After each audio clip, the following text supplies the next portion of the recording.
Howdy gamers, and according to this graph right here, I've been having too much fun lately. I tried using the PSP, but that didn't do it, so I'm gonna just pick a game at random from my collection and hope that does the trick. Okay. Myst. You know, it doesn't seem like it'll be that bad, and why not give it a try? Huh, so this is what dying feels like. I initially bought Myst back in January of 2021. To clarify, it was the original big box PC version, which usually I wouldn't bother saying, but there are enough versions of this game that even me, a non-Amish person, is terrified of it. Admittedly, the original big box PC version wasn't the one I actually played. I did try. I thought it might be fun to play the game using the disc I actually spent money on for once.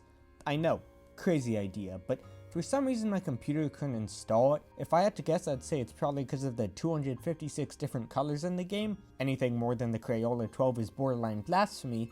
However, it also could have been because the game is for Windows 95 and I only have Windows 10, so I'm a few versions behind. No matter the reason though, this led me moving over to Myst Masterpiece Edition. It's an updated version of the original with prettier pictures and enhanced sounds. This was the version I thought I'd end up beating, but I just couldn't. I'm already not a big fan of point and clicks, but when you throw them in first person and you start moving around the world by teleporting large gaps, it's just too disorienting.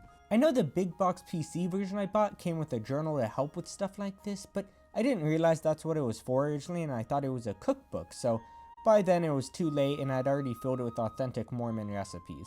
I really did try to get through this game. It's not like I hate old things either. I love a good old-fashioned stoning just as much as the next guy, and I've never been bothered by dated things in video games all that much either, but I just couldn't do it. I'd play it on and off, however, I took so long that while I was playing they announced a new version of Myst. Despite the name, Myst Masterpiece Edition really is not the best version, and in my opinion, the one I played is. Believe me, if you thought the pictures were pretty and the sounds were enhanced for the Masterpiece Edition, you might want to sit down for this one. It's a full-blown remake of Myst, even better than the full-blown remake they did for the PSP, and the other full-blown remake they did for the Nintendo DS. The island was recreated so you could move around it freely, similar to Real Myst Interactive 3D Edition. Except here it's a lot better. Does that mean I suddenly like the game? No, and I definitely wouldn't have been if it wasn't for the fact that I'm doing a little thing where I play through the definitive top 125 games of all time, with Myst being 108. Truthfully, I definitely like this version more than the Masterpiece Edition, so I guess I can go over the things I enjoy about it first. For starters, I appreciate that the cursor highlights what can and can't be interacted with. It's not really obvious what you can affect just by looking at something, so this was definitely helpful. Although, to be fair, it's pretty low praise because if they didn't have this, it would be near unplayable. Next up is the atmosphere of this game because, oh my god, it's amazing. This is some of the best out of any video game ever, to be honest. The sounds of the world around you constantly playing throughout the game are perfect. Not to mention, you'll go to a new area and the background noises will be different, reflecting the theme. The music also changes depending where you are, and it's never distracting you from the puzzles, but still sounds great and calming. It always has a mysterious ring to it, like the way the notes slightly linger. Going to a new place and hearing the music come in was always a treat. Adding to the ambience is the environments. They look great. Honestly, there's not a single part of this game that looks rough, which is pretty cool. They're also varied from one another to the point where I can look at a single screenshot and go, oh, that's Myst, that's Channelwood, or that's not Myst, that's WWE 2K 2018 for the Nintendo Switch. I love to go to any of the locations in this game and just relax. But the different environments in this game get even better thanks to the power of books. Wait, no, don't go, I promise I'm not a nerd. I don't like books either. I enjoy playing video games, like a jock, but I still can't deny what the Miller brothers did here is amazing. To explain what I mean, I'll need to talk about the story of this game, and I guess before I do that, I can also give my spoiler-free opinions on it. The concept is cool, the execution is okay, and the way it plays out in the game was not great. Now for the spoiler part, which isn't that much of a spoiler for multiple reasons. Myst isn't the type of game you play for the plot. The game is almost 30 years old, and the game is bad, so you'll get more enjoyment out of me loosely summarizing it than you would actually playing the game. Anyways, in Myst, you're a guy who stumbles upon a book called Myst, which then teleports him to an island called Myst. I'm beginning to sense a theme. Here you find a library with two people trapped inside of two different books. They each say that their dad is dead, killed by the other brother, and throughout the game you collect pages that make what they're saying more clear. By the end, you get to choose which brother you want to free, or neither, leading to one of three endings. Except, I just lied to you so you could feel how I felt when I learned there was a fourth ending. Each brother will tell you to avoid the green book because it will trap you inside of it, which seems believable. I mean, look at them. This is clearly something that can happen, but no.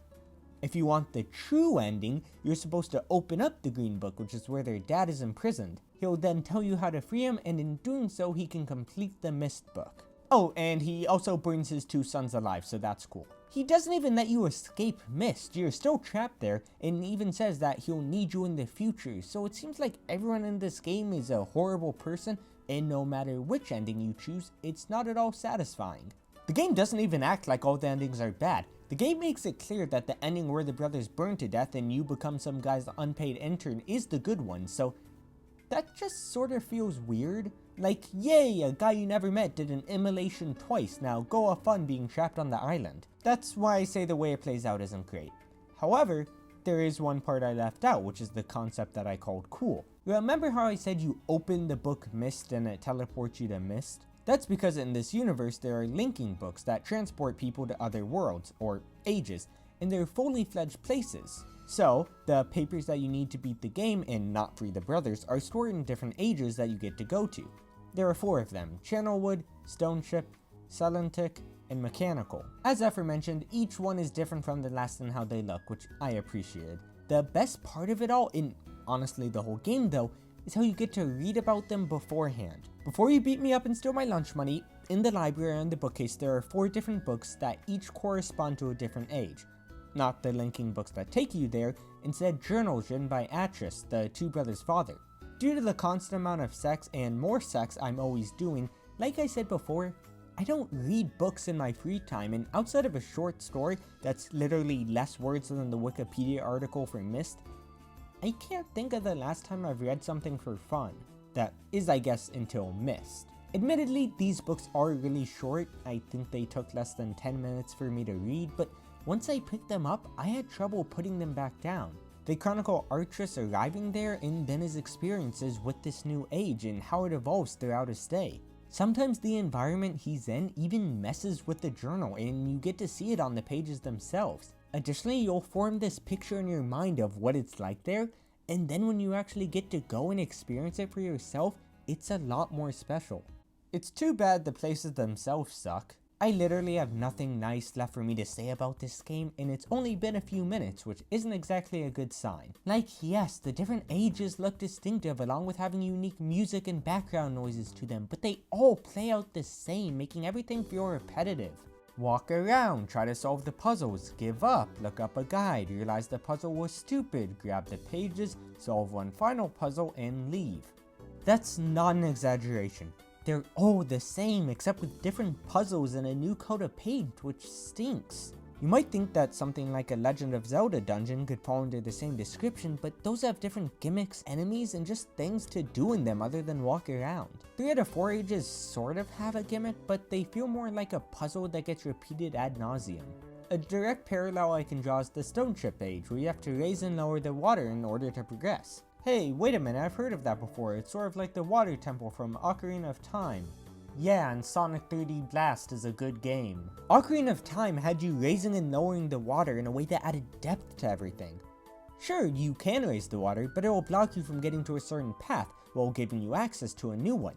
You have to actually understand how everything is connected with its many branching paths and how water affects your abilities as Link, such as arrows and platforms. Instead, the Stoneship age just has you moving a machine that lowers the water for one area while raising it for everything else. There's nothing to understand because it's so surface level. If you want to access the lighthouse, just lower the water level for the lighthouse. If you want to access the basement, just lower the water level for the basement. There's no critical thinking going on, just a tedious central idea that makes traversing take more time. But the puzzles aren't just boring, because when they're not, they're nonsensical. Continuing with using the Stone Ship Age as an example, there's the final puzzle you have to solve in order to access the linking book to leave. I don't think I ever would have solved this without a guide, so here we go. At the top of the rock there's a telescope, and looking through it you can see numbers at the bottom.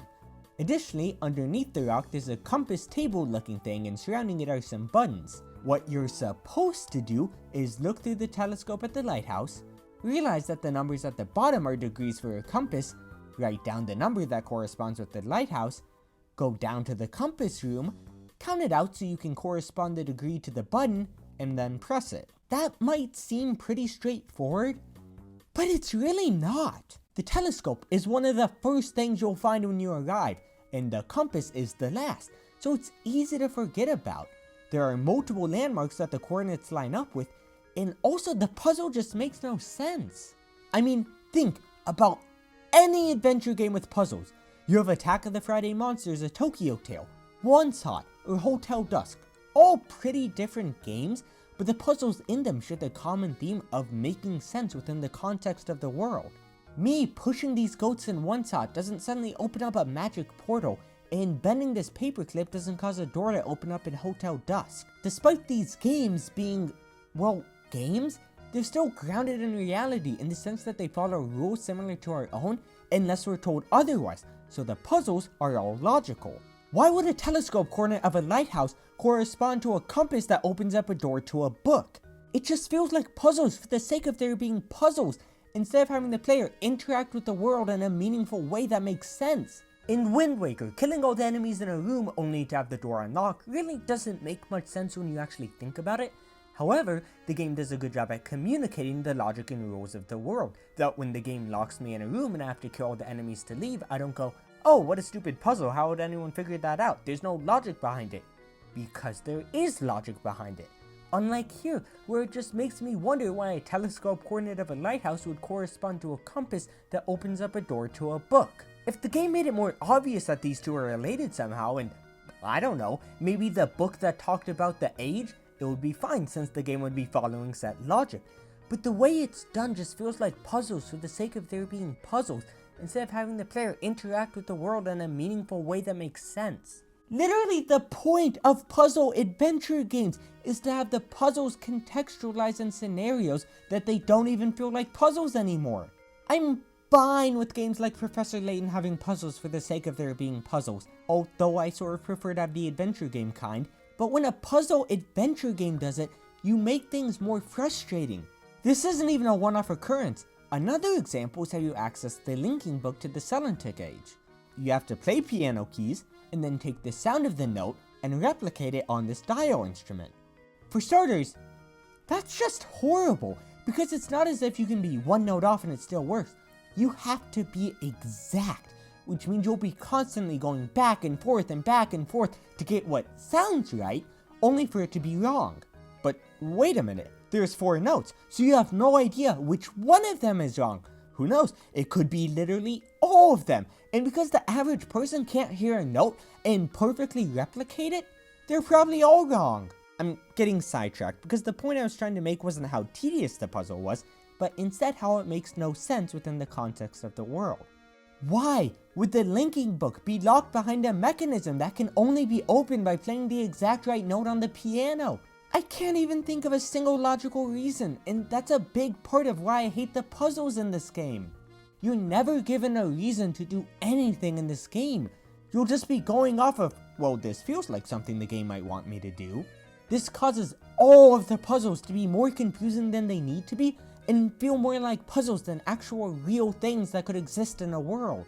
Never once did I look up the answer to a puzzle and go, oh, so that's what I was supposed to do. Oh, okay, that makes sense. Instead, it was always me going, well, how was I supposed to figure that out? And even when I would solve a puzzle without a guide, it never gave me that I'm a genius feeling, because the puzzle was just annoying to solve in the first place due to the repetition of it, like with the audio puzzle in the Celtic Age. I could go on and on with examples for this of puzzles feeling either tedious, like the rotating tower in the Mechanical Age, or ones you'd never figure out without a guide, like the jumping tree one. If you want some remake only features, I guess there's puzzle randomization, but that doesn't do much. If you already know how to solve the puzzle, the answer being different won't change much. For example, if the keys on the piano were randomized to be something different, you still know what to do with the notes, so this feature ends up being useless. Another useless feature is random frame drops.